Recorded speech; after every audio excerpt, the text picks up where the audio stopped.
having a wonderful morning. My name is Voodoo Val, and I am here to be your host yet again for the Photoshop Daily Creative Challenge, and we are going to jump into our third challenge of this short-run, week-long Photoshop Daily Creative Challenge. It's good to see you all. Hello, Tanya, Chad, Jesse, Alberto, Sam, Marilyn, Valentine. It's so good to see you all. I'm going to jump into the intro real quick and get all of this awesome housekeeping stuff out of the way because we have a lot to jump into today.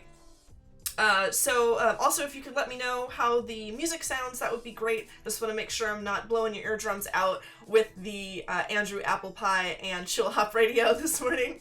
But if you folks head over to behance.net/challenge/Photoshop, you will get a little page like this, if it will allow me to show you. I did have a little bit of hiccups earlier today. Let me see. Maybe it's not going to... I'm going to jump back over here. My computer did a small crash earlier, so let me see if I can get this working. My apologies for the technical difficulties. Let's grab this.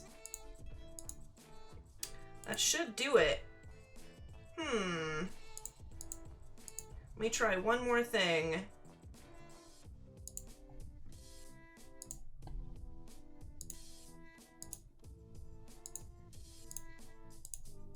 We'll see. Not sure why that is doing that, but you know what we'll do is I will pull up my thing over here and we will do it this way. Right over here. There we go. All right. We'll do everything over on this other monitor. All right. So if you folks head over, like I said, to behance.net/challenge/Photoshop, you will see our creative challenge page here. Let me make sure you can see me. And you'll get like a little spiel about how this works. Essentially, every day you will receive a challenge that will be unlocked to you, like these right here. As you see, the last 2 days we had a challenge on brushes, the challenge on masks, and today we're going to be working with content-aware fill. Essentially what we're going to do is we're going to make a wacky family photo, which I'm super excited about. We're going to use content-aware fill and subject select to remove and replace and swap heads in a family photo, which I'm super pumped about. You folks, if you are not able to finish the entire stream today, you can always go to the watch video button when you come back later, and you'll be able to get directed back here where you can rewatch this stream. And then you also have a get started button there where I have given you a starter file for today's challenge. And when you're all done with your entry, you folks can head on over to the Discord and share your entry for today's challenge so that everyone can see your wonderful work. I can show you our little Discord link here. It's bit.ly/psdiscord. If you're going to go to this URL, instead of clicking the link that we have on the challenge page, please make sure that that P and S are capitalized. It's very important. Otherwise, it will not send you to the proper Discord server. So bit.ly/psdiscord is how you can get that. And the Discord will look a little something like this. Let me pull this up real quick and bring it over to my other monitor. And then I will turn this back on so you folks can see it. So this is our Discord. You can see here everyone has been dumping in their awesome challenges. We got this great Mandalorian themed challenge from Steve Frazier that I just absolutely love. From our masking challenge yesterday, we've got this from Nungulu, who used the images that I supplied of myself in a wig, wearing a fantastic cat blouse from yesterday. And that is looking pretty good. And we also got some people making pretty excellent icons. This is awesome. This is like a neat little horror style icon from Jesse S that is looking great. And everyone's been dumping in their wonderful challenges, and I'm super proud of all the stuff that you folks have created.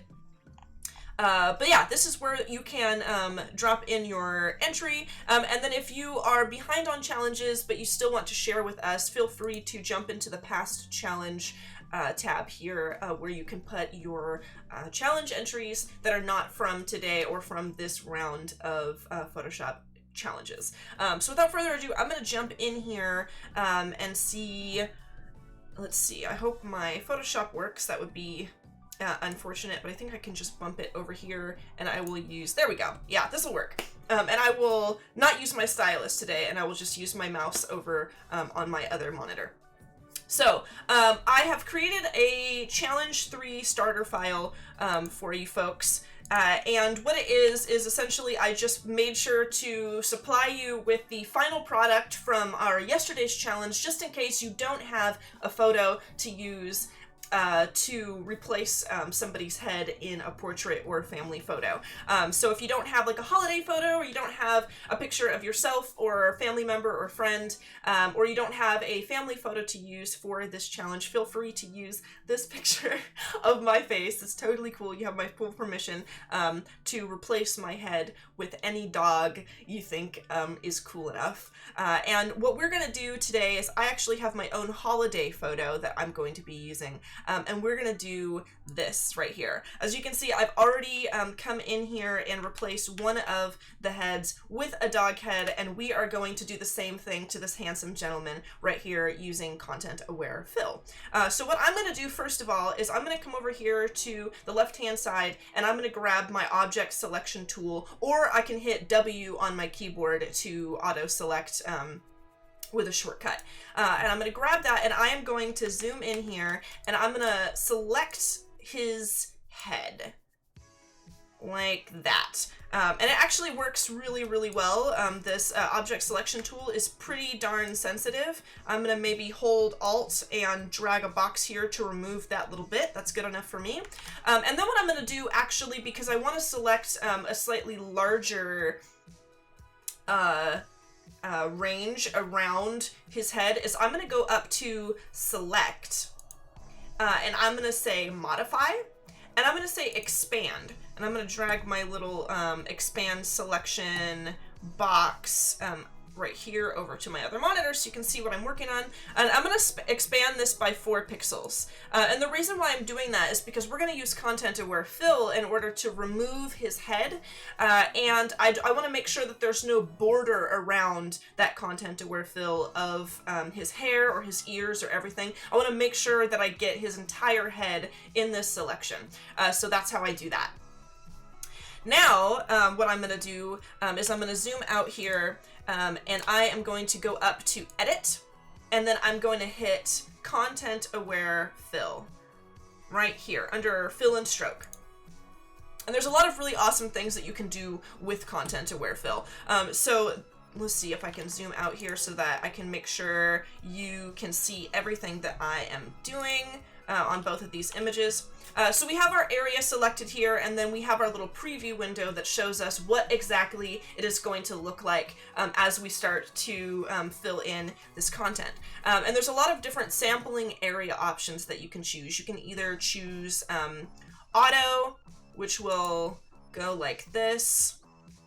It will basically auto select areas it assumes that you want to select from, which for part of this, it's not too bad. It does have some of that area around the top of his head filled in, which for the purpose that I'm using today is actually not so bad. I might use this and do another content-aware fill around him.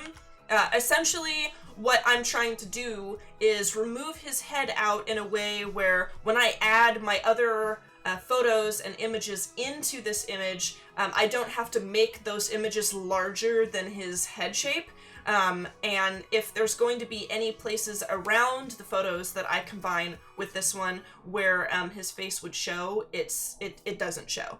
So I want to make it look not quite like it wasn't there ever at all, but enough that it's not going to distract from the edges of the new photo once I add that in. So this is not so bad. I think I'm going to go with this, and then I'm going to do another content-aware fill after this. So I'm going to go ahead and hit OK on here.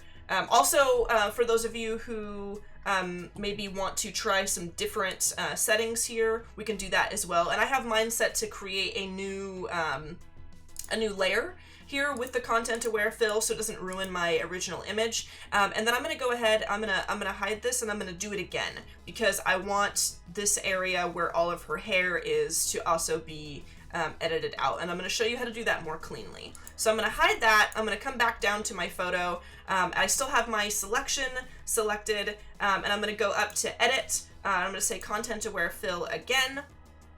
And then what I'm going to do is I'm going to zoom in here.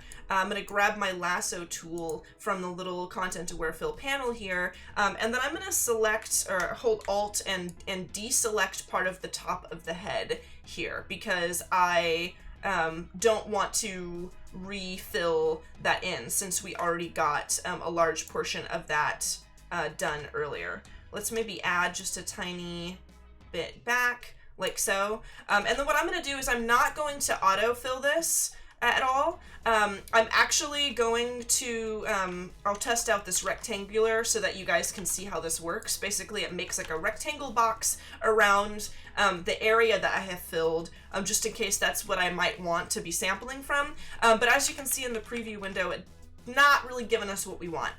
So I'm going to go ahead and go to custom, and then I'm going to come over here and I'm going to select my my little sampling brush tool, and I'm going to select very specifically what I want here.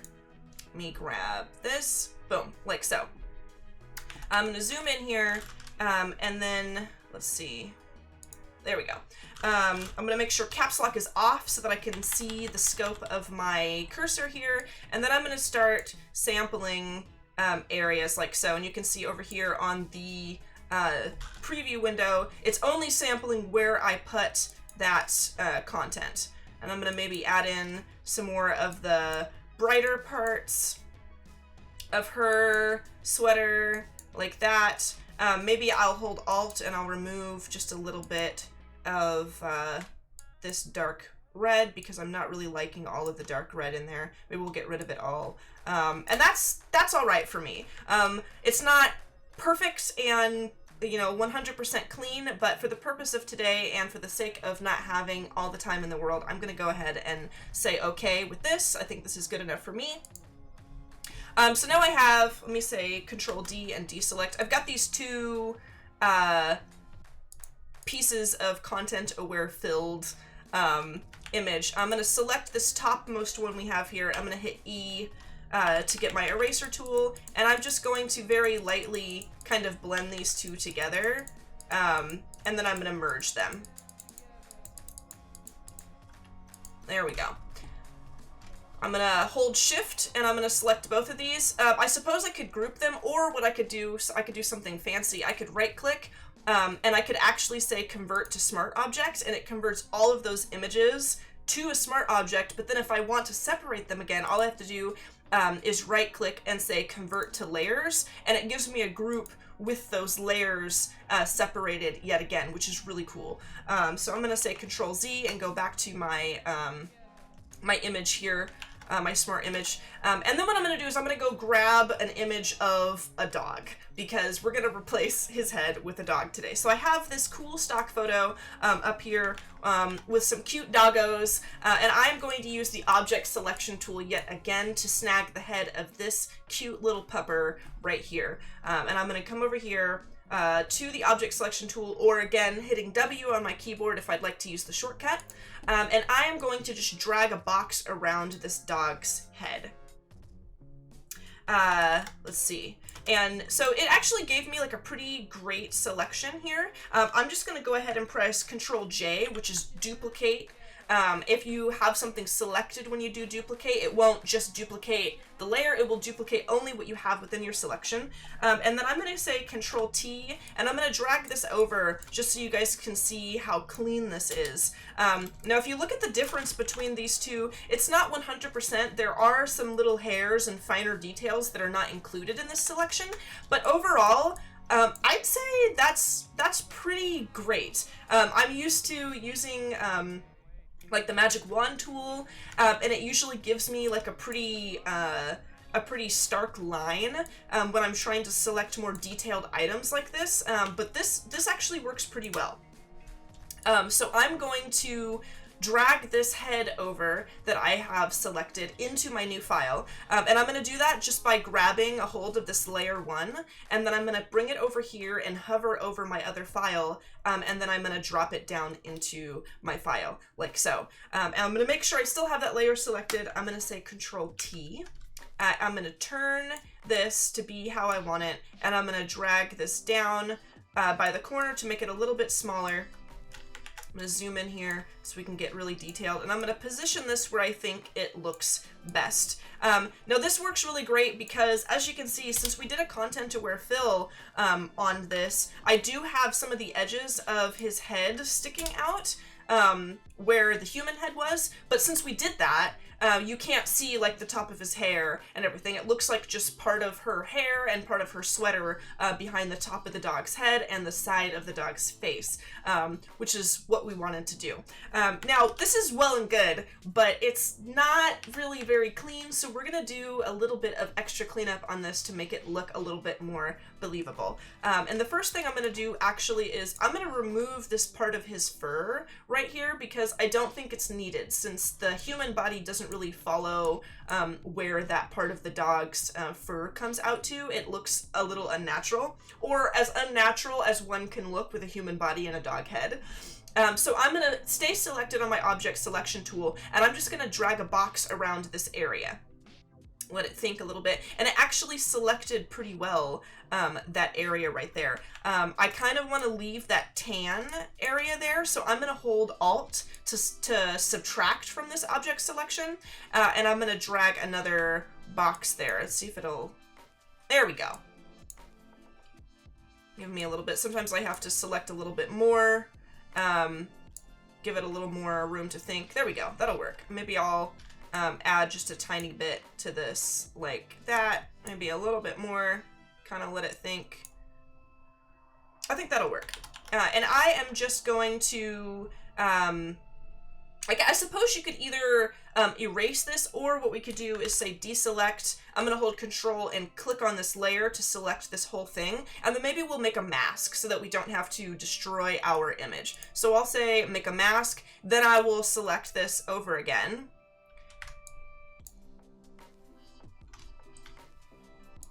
And then we will just use our brush to paint out this portion. I think that's what we'll do. So I'm going to say B. I'm going to make sure that I have black selected, and I'm going to paint on this layer mask like that, just to get that little portion out of there. I'm going to deselect, and then I'm also going to paint around the edges, just in case it did not get every little part out of there like I wanted. And then I think I'm also going to come in, and I'm going to kind of tap that black brush around the edges of the fur and hair right here. Now again, this looks pretty cool, but it's not 100% yet. We still got like some jagged lines here where the neck is. So what I'm going to do is I'm going to bring in more parts of that dog to fill in this neck area. But before I do that, I'm actually going to select my photo down here. I'm going to grab my object selection tool again, and I'm going to select this neck region. I'm going to add more of his shirt right here. Perfect. And then I am going to, let's see, come over here to this dog. And I'm going to grab part of his neck fur that I think is actually pretty cool. Let me make sure I'm selected on the main layer here. Get some neck fur going on, maybe a little bit less. And then again, I'm going to say Control J, and I'm going to drag this over to my other file, and I'm going to drop it right in here. And then on this file, because I have that neck region selected, I am going to hit the mask button, and I'm going to mask that yet again. I'm going to unlock this mask, select my image, and then I'm going to say Control T, and I'm going to be able to kind of transform this and drag this around in here like so. I kind of like that. It gives us a nice like bit of fur with some of the hairs kind of hanging down over the collar of his shirt, which I think looks pretty nice. And I'm going to go with that. I'm going to come up here to my dog head with my brush, and I'm going to paint on the mask just a little bit to kind of blend this fur down into the neck. And I think that looks pretty cool. Normally I would spend just a tiny bit more time on this to make it slightly cleaner, but we are running out of time, so I'm going to leave it like so. The last thing I'm going to do actually is I am going to actually add maybe a little bit of lighting to him so that he looks like he belongs in the scene. Let me see if I can move these up like so. And I am actually going to group these together by selecting. I'm going to hold shift and select all the layers that I'd like to combine, and I'm going to say Control G, and I'm going to call this dog head like so. And then what I'm going to do is I'm going to make a new layer above the dog head group. I'm going to say Control Shift in to make a new layer. I'm going to call this layer light, and then I'm going to grab my gradient tool. I'm going to sample some of this bright light that's over here in this area. I'm going to just drag a big gradient over the side of the dog's head like so. I'm going to right click my layer and say create clipping mask, so it just adheres to the borders of whatever is in that group below my layer. And then I'm going to find a blending mode that I think works well. If you're on a PC, you can actually highlight, like click on this blending mode menu here, and you can just select one of them, and then you can flick through with your up and down arrow keys if you like. If you're on a Mac, you can't do this, but you can just hover over them with the menu open and find one that you prefer. So I'm gonna flip through here and see if we find one that looks pretty good, adds a little bit of light. Honestly, that one kind of adds a little bit of warmth in there. That's overlay, I believe. I kind of like overlay. And I think I might leave that. I'm gonna come down here onto our dog head, and I'm gonna actually blend this a little bit more because I'm seeing that I want a little bit more of a fade between the head and the neck. So I'm gonna make sure my brush is on black, and I'm just gonna go like that, just a little bit. Make sure I'm on my mask. There we go. I think that looks good. And there you have it. We've added our dog head to our human character. Again, I might spend a little bit more time on this, kind of cleaning certain portions of it up if I had more time. But that's the basic gist of how I would go about doing this. And I think it looks pretty cool for having worked for like 20 minutes. So what I'm going to do now is I'm going to save my file. I've actually already saved it preemptively to save time. But if you want to save yours, all you have to do is say Control S or Control Shift S for save as, or you can come up to File and select one of the save options here. And then we're going to go over to Behance. So let me pull up Behance like so. I'm going to go to my profile, and I'm going to hover over my PSDCC project, and I'm going to say Edit. And then I'm going to scroll down here. I'm going to add in some text, and I'm going to say Challenge 3 Combining Images. And I'm going to highlight this, and I'm going to center that text. And then under here, I'm going to go ahead and add a file. I'm going to navigate to everything. And then I am going to grab my little image here that shows the before and after, because I think it's cool to add a before and after. Yeah, I can't wait to see what kind of photos you guys create with this. I am all in favor of everyone using dog heads to remove and replace in this project, but if you want to use a different animal, or if you want to use just a different person, whatever you want, that's totally cool. Or if you don't want to replace in a holiday photo and you want to use this technique to do a different kind of project, that is cool too. So I'm going to say save, so that when I come here to my Behance, yes, we want to save. So when we come here to my Behance profile, I can scroll down and see my before and after image like so. And then I'm also going to pull up the Discord, go to the current challenge, make sure I'm in the Photoshop Daily Creative Challenge today, and I am going to do the same thing. I'm going to upload my little image like this.